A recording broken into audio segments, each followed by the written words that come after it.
एक असा तुम्हाला जादू सांगणार आहे आता, मंत्रांची जादू म्हणतो आपण त्याला, की जी तुम्ही जर आत्मसात केली किंवा तुम्ही तुमच्या वापरण्यात तुम्हाला ती रोजच्या सवयीची केली तर एक आकर्षणाचा सिद्धांत आहे हा.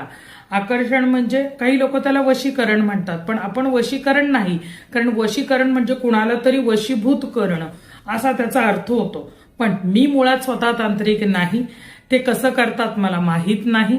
हा, आकर्षण म्हणजे काय की आपला प्रभाव पडावा, लोक आपल्या आपण जे बोलतोय, आपण जे सांगतोय ते सांगणं म्हणणं लोकांना पटावं. मग हा आकर्षणाचा सिद्धांत तुम्ही कुठेही वापरा ना. तुम्ही तुमच्या ऑफिसमध्ये, तुमच्या कामाच्या ठिकाणी, तुम्ही शाळेत आहात, तुम्हाला एखादं प्रेझेंटेशन करायचंय, तुमच्याकडे वेगवेगळ्या गोष्टीचं नॉलेज आहे, समजा कोणाचा ऑनलाईन बिझनेस आहे, मग तुम्ही जे विकताय त्याच्यासाठी लोकांना तुम्ही बोललेलं पटलं तर पाहिजे. अहो, बोलणाऱ्याची माती पण विकली जाते, आणि ज्याचं बोलणंच प्रभावी नाही त्याला काय, म्हणजे त्याचं काहीच विकलं जाणार नाही ना. तो सोनं जरी घेऊन बसला तरी ते लोक त्याच्या दुकानात ढुंकून सुद्धा बघणार नाहीत.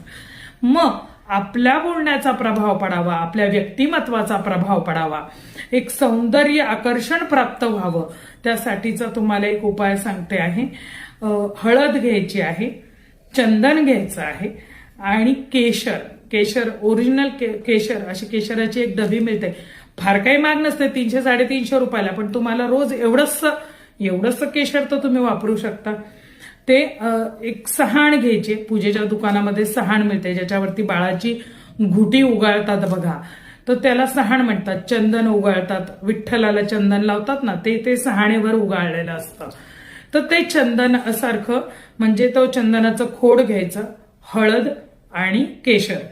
पहिलं चंदन उगाळून घ्यायचं पाणी घालून, नंतर त्यात थोडीशी हळद पण घालायची, किंवा हळकुंड सुद्धा तुम्ही उगाळू शकता, आणि त्याच्याबरोबरच केशर याचा 11 वेळाला, मग ते उगाळून झालं की एखाद्या वाटीमध्ये घ्या, आणि त्याला 11 वेळेला तुम्ही जर गुरुमंत्र घेतला असेल तर तो गुरुमंत्र म्हणून त्याला 11 वेळा म्हणायचं.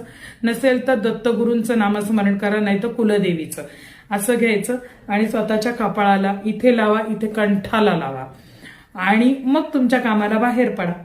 बघा तुम्हाला कसा परिणाम जाणवतोय तो, कसा आकर्षणाचा सिद्धांत तुमच्या कामाला येतोय तो. हे तुम्ही रोज करू शकता, किमान कमीत कमी गुरुवारी करू शकता, पण मी तर म्हणते की रोज करा. एकदा चंदन उगाळून ठेवलं की 2-3 दिवस ते आरामात पुरतं. त्याच्यात थोडं पाणी घालून फ्रीजमध्ये ठेवा, बाहेर खराब होत असेल तर. अशा पद्धतीने करा. जय भवानी, जय जगदंबा.